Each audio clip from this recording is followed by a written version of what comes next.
पुरी श्रीक्षेत्र में रथ निर्माण कार्य जोरसोर रे चली।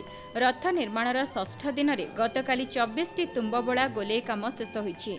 सेथिमध्यरु तालध्वज दर्पदलन और नंदीघोष रथर 8टी लेखाई तुम्बबोला काम शेष होइथिबा जणा जायछि।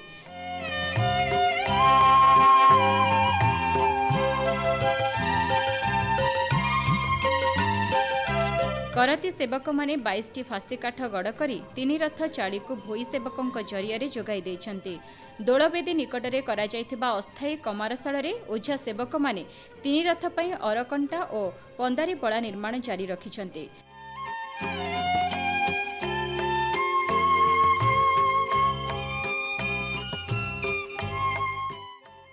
3 रथ पई 37 जन महारणा सेवक, 22 जन भोई सेवक, 4 जन करती सेवक, 9 जन कमार सेवक और जड़े बिंध कारीगर को मिसाई मोट 74 जन सेवक कार्य नियोजित अछंती।